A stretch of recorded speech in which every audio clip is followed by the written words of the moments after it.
Hello, good morning. Welcome to our YouTube channel on Kaveri Gifted Education and Research Center. This is Dr. Devasena Desai, and I'm a consultant psychologist here. And this is my friend and colleague, Mrs. Mukta Jatkar from Nagpur. She has a specialization and master's in education from Kansas University, USA. She resides in Nagpur. She's a senior special educator and has her own center, the Mukta's Remedial Learning Solutions. Welcome, Mukta. Thank you, Devasena. It's nice to be part of this conversation on this interesting topic. I would like to thank you and Kaveri Gifted Education Research Center to invite me to talk on this. Thank you very much. Thank you so much, Mukta. And as the viewers must have been familiar, we have been addressing many topics related to giftedness. Our basic goal is to build awareness and sensitizing the public towards this area of giftedness. Right. Today, we would like to talk a little more in detail with you about giftedness and disability, right? So before we talk about a disability, I'd like to just re-emphasize on what is giftedness. Giftedness, in a very broad term, we would be looking at children who have excellent learning memory capacity. They're far ahead of the peers. They might be academically gifted, or they might be show special talents like sports, drawing, performing arts, drama, leadership, in all these areas. So if we look at a classroom, sometimes you would find kids 6 months ahead of their peers, 1 to 2 to 3 years sometimes. And this is very interesting because you find that these children, they go faster than their peers and they would need support and encouragement in this particular area. So coming back to our topic today on giftedness and disability, can you just share with us what is giftedness and disability? Because very often when we talk about giftedness, it's always talked about in terms of their performance, how well and fast they are and ahead of times. We never related to children having any kind of disability, but we do know that there are quite a number of students who demonstrate disabilities and they go either unnoticed, ignored, or misdiagnosed. So can you share a little more about what is giftedness and disability? Yeah, this is very interesting topic because when we talk about giftedness, we think, okay, they have got everything and they don't need anything extra to perform in the school or perform in the life. But giftedness does come with some kind of disabilities or diagnosis, that is giftedness with ADHD or giftedness with learning disability or giftedness with autism spectrum disorder, giftedness with physical challenges, and giftedness with mental health issues.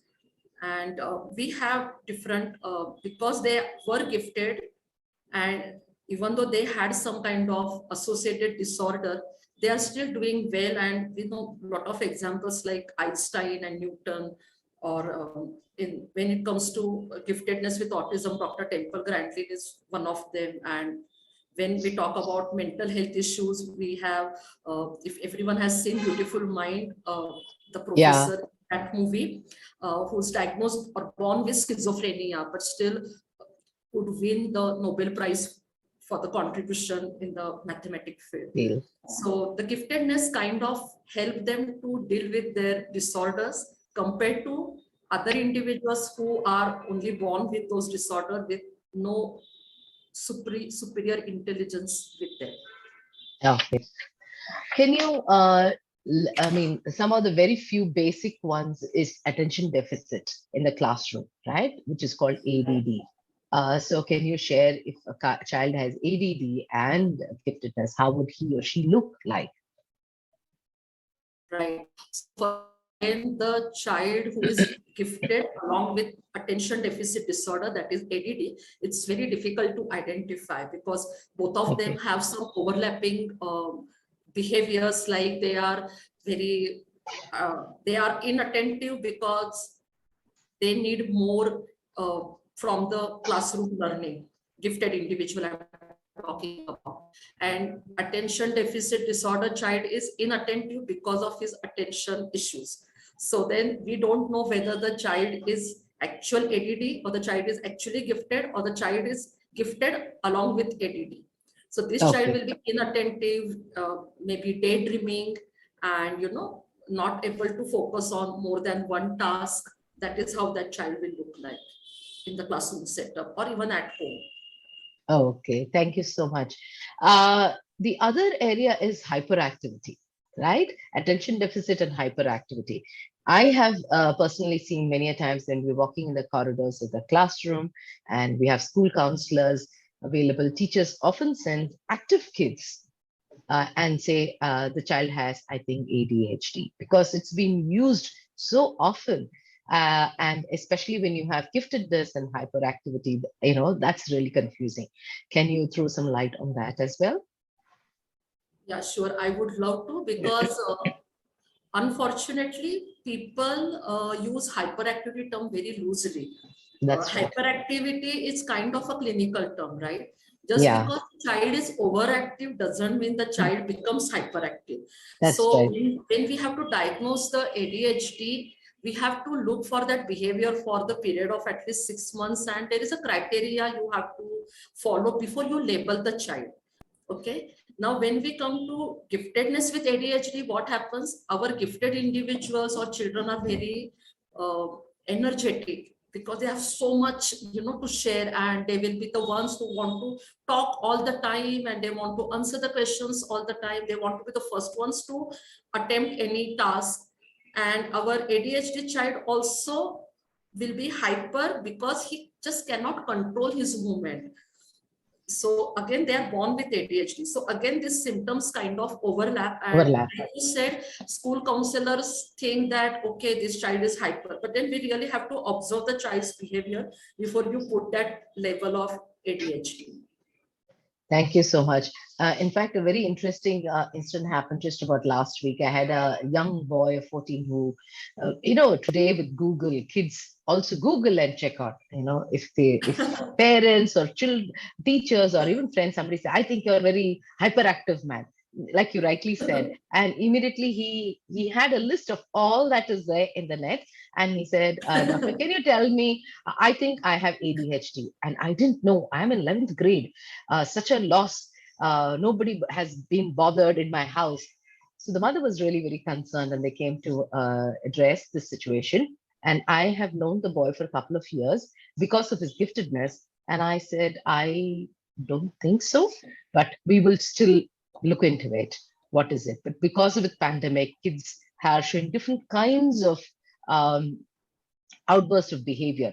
So they want Right. a kind of classification. Giftedness, they like this Right. labeling a little bit. And they And say, like, I think I have ADHD, and but he's just an active kid.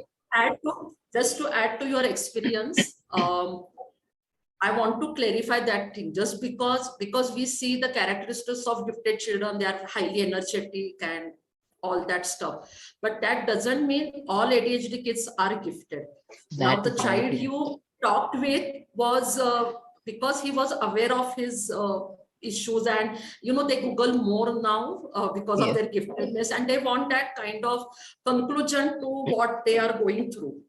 But normal, like the child who is not gifted but having average or above average intelligence, or even below average intelligence, this child will not come up with such questions to any individual. And that is how you have to differentiate whether that child is gifted with ADHD or he's just ADHD. Yeah, thank you so much. The other category, which is also your main specialization, learning disability. There's so much of work that has been done on learning disability, and this also comes in a school as underachievement, because again, in a classroom they don't get scanned.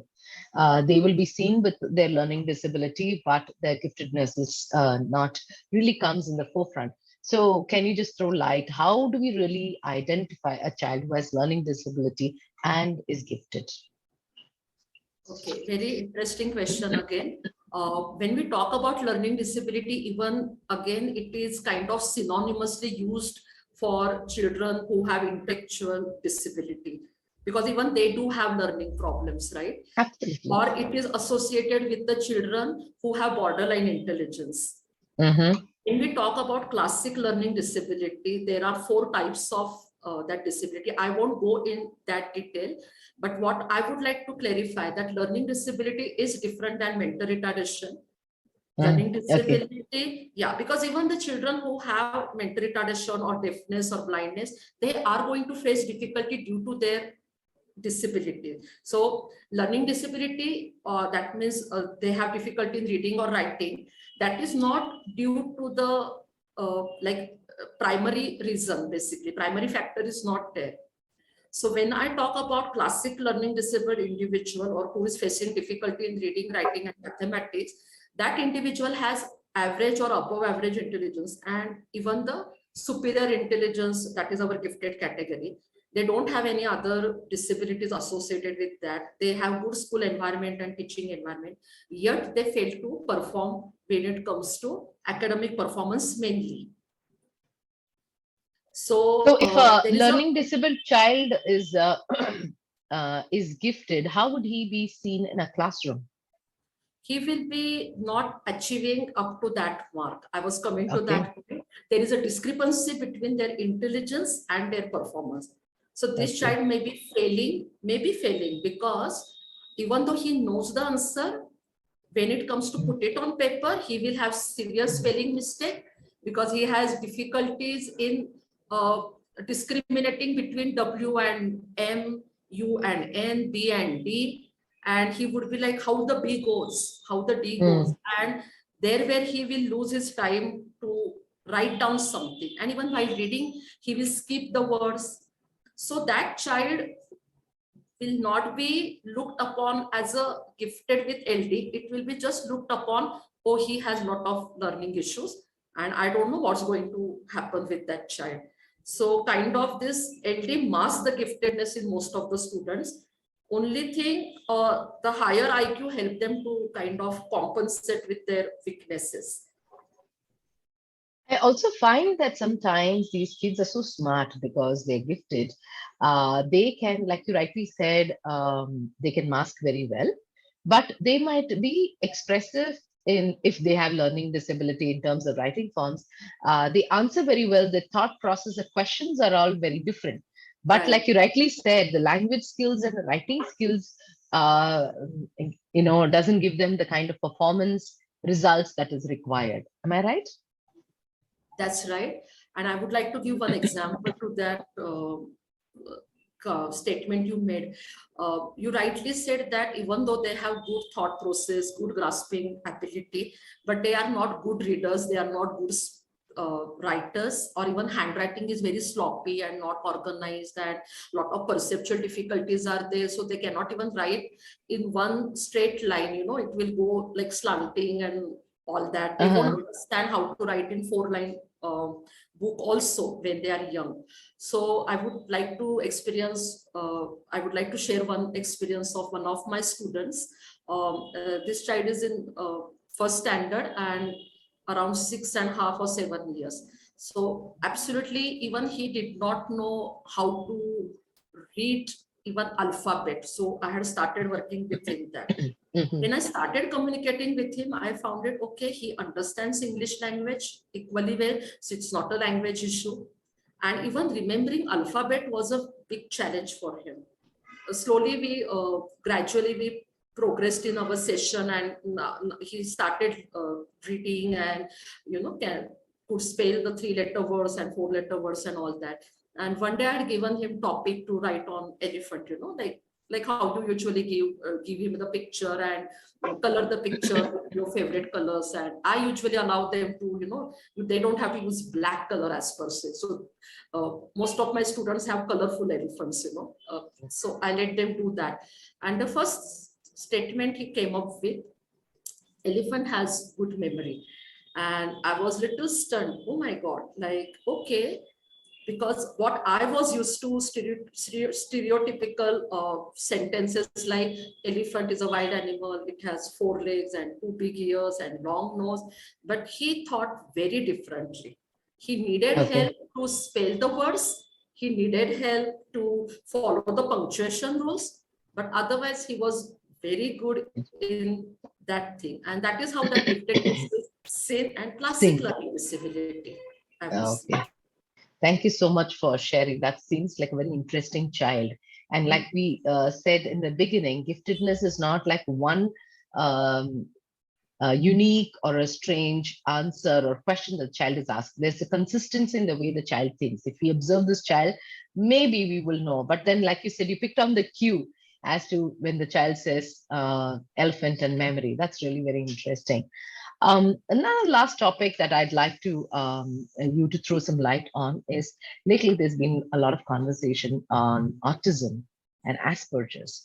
So these are words which again we need more understanding. So in the context of giftedness, can you share your views on that? Okay, when we talk about autism spectrum disorder, it is not just one type. There are 4 to 5 different types of autism spectrum disorder, and some gifted individuals may have some autistic trait. Okay. The common things I will say, the kind of perfection the gifted individuals seek in their task, similar perfectionism the individual who is autistic will seek on. They are very organized. Most of them, they want the things in particular way. They will try to focus on specific areas, like how gifted individuals are there. So now how will you differentiate whether the child is really gifted or autism? That is the question. So That's gifted right. individuals, right? So gifted individuals can communicate, can connect to the environment, not unlike autism spectrum disorder individuals. They are Okay. totally into their own world and they don't feel the need to get connected. Okay. So the last track I'd like to understand is how do in a school and in an education setup, do teachers and parents do as early identification as possible so we can help these children? And whom should they approach and what is the process? Just a brief about it that will really help us. Okay, so if you come or if you come in contact with any child who is facing difficulty in reading or writing, or he's very rigid in his thinking and behavior, or he's not communicating properly, or he's hyperactive, he's clinically hyperactive. The first thing we have to really observe the child's behavior. You have to ask the parents how he is at home. So you have to gather the information from them. Then the child needs remedial intervention. That is what we all special educators do. So the special educator will work on his readiness skills, which are required for reading, writing, and mathematics and language skills. And then if the child has major perceptual issues or the child is very hyperactive, then we send them to the occupational therapist for sensory integration therapy, because we know gifted individuals are kind of very hyper in and impulsive, inattentive. So that therapy kind of help them to compose themselves, and that hyper level is kind of gets balanced with that therapy. Medication is not a solution, and it should not be given right away just because the child is diagnosed with autism or ADHD first, because it may happen the child is getting diagnosed with other disorder before giftedness. Oh, okay. That is also possibility. Like I told you, because their disability masks the giftedness. So that's right. And as a professional, we have to be very careful before we label the child, whether he's like how we loosely otherwise use the term hyperactive, and the child is not actually hyper I say. Or the gifted individuals also have some emotional needs, and they need social skill training like how other disorders need. So we have to focus on that aspect along with their academic, because no matter how good they are in academic skills, if they are not trained to behave properly in their peer group or even at their work setup, they are not liked by people around them. Yeah, that's right. Because that's very common, I think. Very common, and even not only in work setup, even in the school setup also, because they think and kind of they think, oh, I know everything. That kind of awareness, they have a lot of awareness about their intellectual ability, and they know better than other individuals, but then they annoy other peer group that they don't realize it. So Yeah. probably that kind of training should play very important role in the school setup as well as at home, and parents should be oriented to that, how to make them, and really if you train them, they will be fine. Giftedness with any disability, because they know the consequences, of their action. They are aware of Yeah. that. So training is, or educating them, okay, you have these issues. And when you talk very straightforward, it is not considered a good socially accepted norm. And that is how you have to change your way when you deal with your classmates. Even though you may know something better than your classmates, but you are not the only one who should be always answering the question. Answering in the classroom. Yeah, You that's should right. be. So that working in a group or working on some group project, maybe the counselors should prepare them in advance. It's a group How to project do it. Yes. and it's not an individual project.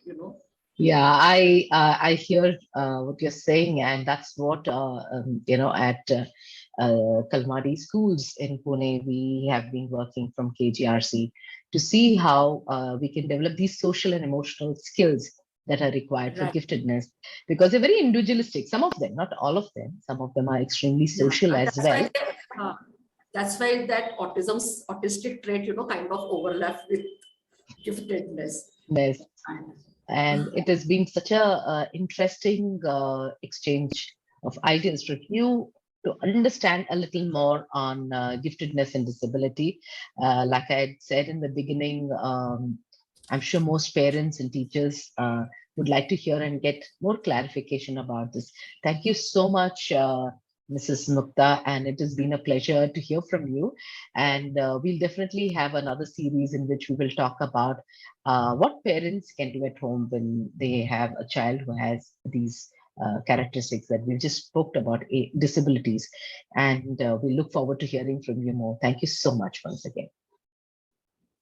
Thank you, Dr. Devasena, to invite me to talk on giftedness and disabilities, or giftedness with disabilities. Thank you very much. I really enjoyed talking to you about it. Thank you.